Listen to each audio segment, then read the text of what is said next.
Hey guys, I'm Brian Scheidler, creator of The Treasure of Montecristo Island. And I'm Megan Scheidler. I'm the art director. And on this episode of Behind the Scenes, we are going to be talking about our beta test night. This was a big milestone for us on if we're looking at the entire timeline of developing the game. Initially, Megan and I thought, this game is pretty close to being done. We need to do this big night, and if any notes we get, then we'll just make the small changes. Little adjustments. Yeah, nothing too big. Yeah. And then we'll be ready to go.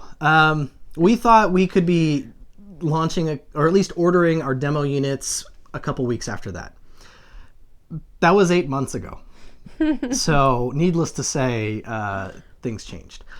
But the beta night itself, this was a lot of fun and also kind of nerve-wracking because this was like the first time people we didn't know in a big setting were playing it. Yeah, I was going to say, we had people there that we had never met before, and so they had no, inclination to have to say, great job, you guys. We love you. We're your friends, and yeah, we love it. Obligated to support you. Yeah. So, we had 6 or 7 tables set up.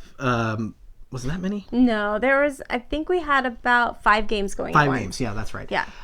But each table had a table head who was someone that had played the game. And so we did 2 rounds that night, switched up the players at each table for the second round of games.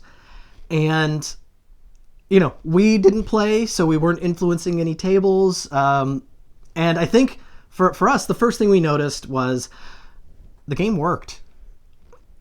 There were some questions here and there. About rules, specifics. Clarifications, things like that. But the game worked, and that was just so exciting. And people were having fun. It was really, really satisfying to see other people play our game. Yeah. And so that at that point we're like, okay, this is great. It's gonna be we're right on schedule. We're gonna order those demo units soon because everything's looking good. And I say that still considering the beta night a huge success because what we got out of it was invaluable. The comments, the questions, the suggestions. We had character suggestions on the visual style.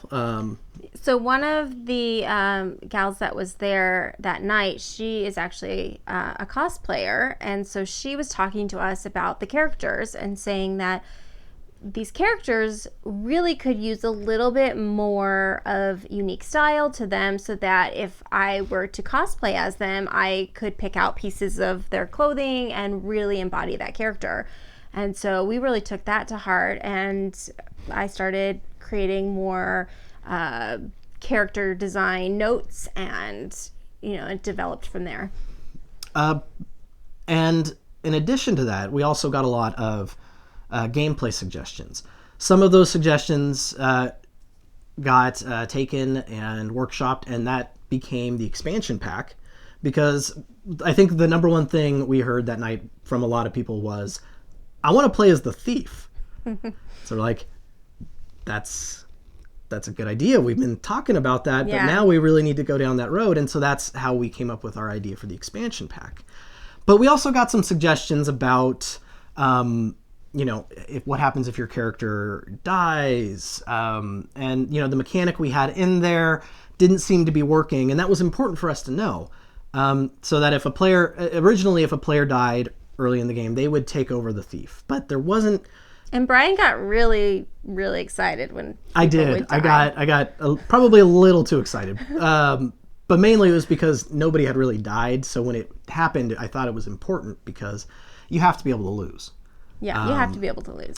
But so that, when just the mechanic of taking over control of the thief, it just didn't work. And that was important to know. And it was something we weren't going to learn in our own testing. It needed a kind of out of the lab. Well, and we played it so many times that we kind of had a rhythm of how we would play and how we would tackle a problem. And so having other people who had never played before essentially trying to break the game was really, really helpful. Yeah, and they were playtesting it in a way that we weren't. Our nightly playtest was okay, you're playing these 2 or 3 characters, and I'm playing these 2 characters, and we're just kind of testing a specific rule tonight or something like that. And just the uncontrolled game sessions were incredible to watch, and just I gotta say, I was really nervous because I've never done anything like this. But having all these people come together, and again, even with all of the criticism, not a criticism, but suggestions. Critique is good. Yeah, it was so helpful. Not a bad word. But people still had a great time. Everyone really had a blast. You could hear cheers from the other room when they won and got the treasure back to the ship, or they'd be laughing at one of the evening fate cards. No spoilers, but we would hear, "Oh man, I've got diarrhea."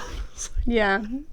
And everyone, it was just such a fun night. Well, this game is not serious. It's a lighthearted game that you can play with friends. It's kind of the event of the night. You only play it once through because it takes about an hour and a half. Yeah. But it's fun and lighthearted, and hopefully we can, bring that to your home. Yeah, bring that to your home. But yeah, so the beta night was great, and that really did start us from all the suggestions we got, from all of the advice and information that came back to us that night. That started us on these next 8 months with the kind of next phase of the game that brings us here. And that's when, who you will meet in an episode or 2, Brian Carroll and Stephanie Tate joined the team. We're very thankful. Yeah.